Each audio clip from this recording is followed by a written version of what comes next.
مسجد نبوی شریف کی جدید تعمیر ہوئی ترکوں کے زمانے میں، تو تعمیر کے ہونے کے بعد اس وقت کے ترک بادشاہ سے یہ کہا گیا کہ مسجد مکمل ہو گئی ہے، مسجد شریف کی تعمیر مکمل ہو گئی ہے، آپ تشریف لائیں اور اس کا افتتاح کریں۔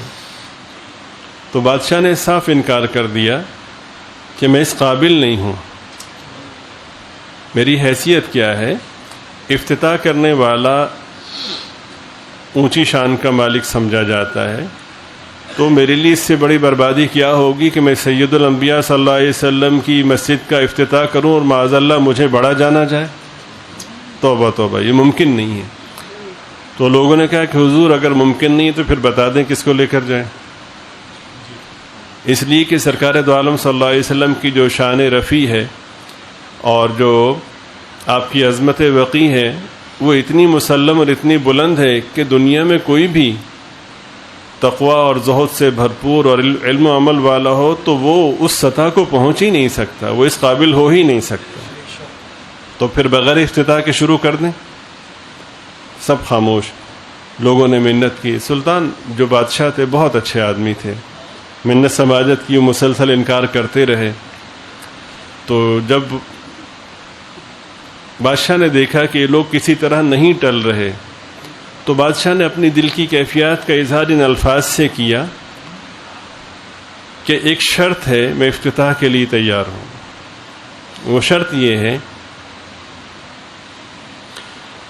کہ نبی پاک صلی اللہ علیہ وسلم کے مجھ پر جتنے احسانات ہیں اور مجھ پر جتنی عنایات ہیں ان کا تقاضا یہ تھا کہ ساری زندگی میں اطاعت میں آپ صلی اللہ علیہ وسلم کی محبت میں گزارتا، لیکن نہ ہی میں ان کا شکریہ ادا کر سکا، نہ ہی میں ان کے احکامات کی پیروی کر سکا، نہ ان کی اطاعت کر سکا۔ تو مسلسل کوتاہی ہوتی رہی، اور کوتاہی کا لفظ چھوٹا ہے، مسلسل جرائم ہوتے رہے۔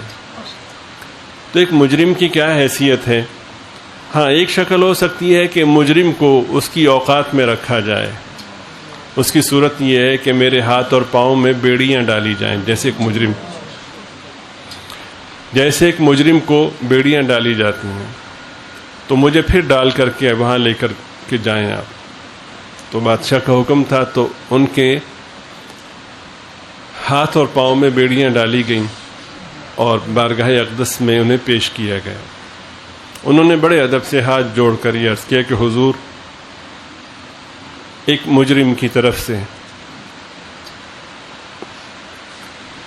جو اللہ تعالیٰ کی تقسیم کے تحت اس وقت خلافت میں بڑا سمجھا جاتا ہے، جو خلیفہ کے منصب پہ فائز ہے، وہ اپنے آپ کو سب سے بڑا مجرم سمجھتے ہوئے ان لوگوں کی درخواست پر آپ کی بارگاہ میں یہ ہدیہ پیش کرنے آیا ہے۔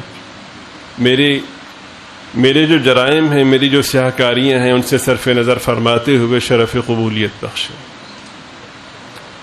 تو اس مضمون کے اس حصے میں ہمارے لیے سبق یہ ہے کہ بالخصوص جب ہم حرمین شریفین میں حاضر ہوں تو پروٹوکول کا تصور تک ذہن سے نکال دیں۔ یہ بہت ہی بری سی بات ہے کہ حضرت تشریف لا رہے ہیں، 6 مرید ادھر ہیں، 7 ادھر ہیں، آگے پیچھے ہٹو۔ حضرت کی ایسی تیسی، حضرت کی حیثیت کیا ہے؟ آپ میری بات سمجھ رہے ہیں؟ یہ کم احسان ہے کہ حاضری کی توفیق مل گئی، وہاں جا کے بھی احساس برتری، اور وہاں جا کے بھی کر و فر، اور وہاں جا کے بھی پروٹوکول۔ انا للہ و انا الیہ راجعون۔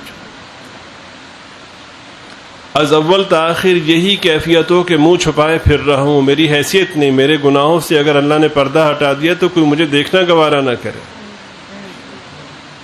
اس کیفیت کے ساتھ حاضری ہو، ادب سے بات شروع ہو کے ادب پہ ختم ہوتی ہے، اپنے گناہوں کا احساس ہو، انتہائی ندامت ہو، اور توبہ، آدمی سراپا توبہ کی کیفیت میں ڈھل چکا ہو، اس طرح سے حاضری ہو۔ بہت بڑی بدبختی اور بدنصیبی ہے کہ وہاں پہ بھی آدمی اپنے دنیاوی منصب و مرتبے کو پیش نظر رکھے۔ یہ محرومی کے اسباب میں سے ایک بہت بڑا سبب ہے۔ اللہ تعالی ہم سب کی حفاظت فرمائے۔